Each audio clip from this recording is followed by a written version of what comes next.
O Velho e o Menino, a instigante descoberta do propósito de Roberto Tranjan. Hoje é a leitura do capítulo 10. Capítulo 10. O olhar empático. O terceiro desígnio causou forte impacto não somente sobre os meus 3 desejos, mas também em minha relação diária com a vida.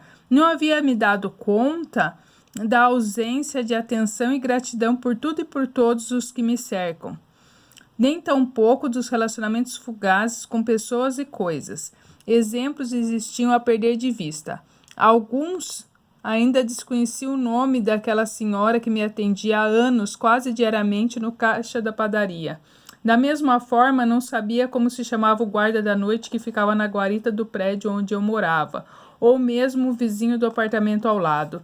O terceiro desígnio deu muito pano para a manga, e ainda prometia mais. O velho Tafu havia viajado novamente, então a Montevidéu, para participar de um encontro cultural latino-americano que reunia escritores, pintores, filósofos e cientistas.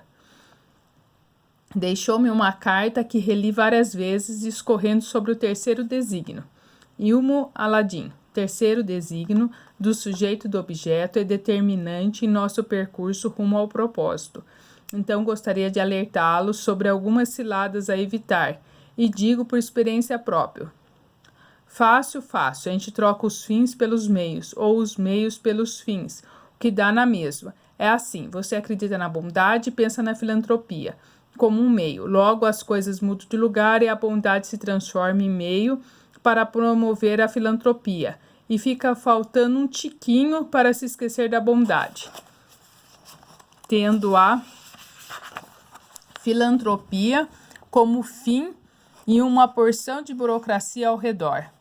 Constate a origem de tantas entidades filantrópicas para resgatar quais eram as suas primeiras intenções e veja agora que estão reduzidas. Trocar os fins pelos meios é um equívoco bastante comum. Acontece o mesmo com a política. Duvida? A política é a arte ou a ciência da organização, direção e administração da polis, ou seja, literalmente a cidade, o estado ou a nação. Um meio, portanto, para construir uma sociedade mais justa, pois veja no que ela se transformou, em um fim e uma profissão para muitos corruptos e demagogos. Existem os fins e os meios, a cada um devia ficar em seu devido lugar. Como o calor é consequência e não causa do fogo. Outro exemplo é o trabalho. Deveria ser um meio de gerar riquezas. Para muito tornou-se um fim, feito de sangue, suor e lágrimas, ao final sem nenhuma riqueza, apenas a lida. Alguns chegam a se viciar e não conseguem viver sem ele.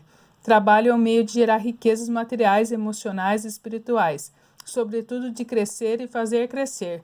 O dinheiro também é uma armadilha comum, criado por ser meio, transformou-se em fim, e corre-se atrás dele como se fosse a única coisa a ser feita na vida. Inclusive gerou uma nova escravidão aos que têm dinheiro e os que são o dinheiro. Entre as empresas, muitas esqueceram seus fins, de gerar riqueza e de se colocar-se a serviço e se transformar em meios burocráticos de contabilizar ganhos e custos e recolher impostos, nada além de uma triste planilha. Veja o atual modelo econômico, que só se sustenta por meio do crescimento ilimitado em um mundo limitado. Então, para frisar, existem os meios e os fins, mas de todas as distorções, nenhuma é maior do que aquela que transforma sujeitos em objetos. Vale lembrar o grande filósofo Immanuel Kant. A fonte da integridade é nunca fazer do outro um meio, pois fazer do outro um meio é o pecado maior da humanidade, que é um fim em si, tendo a economia como meio e não ao contrário. Considere essas reflexões para reelaborar os seus 3 desejos. Na volta, poderemos compartilhar bons momentos com o melhor mate produzido do Uruguai, do seu velho Tafu.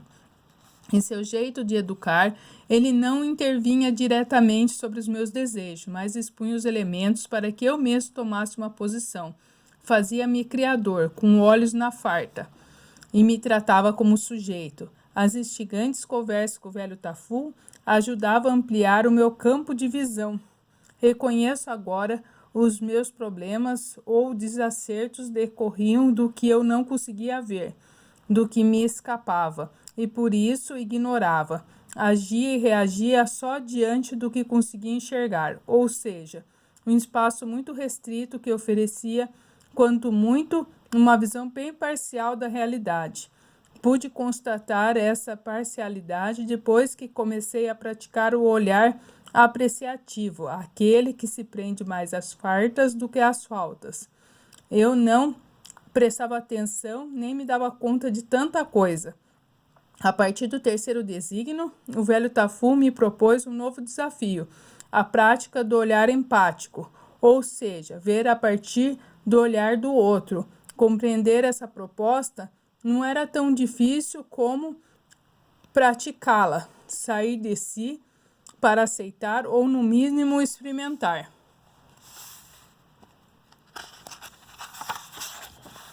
O olhar alheio. A alteridade, ensinava o velho Tafu, é a condição do que é o outro, do que é distinto, é saber lidar com o contraste e com as diferenças. Fácil de falar, árduo de realizar, constatei. O olhar empático, assim como o olhar apreciativo, é uma excelente estratégia para ampliar o campo de visão, adotando a perspectiva de outra pessoa.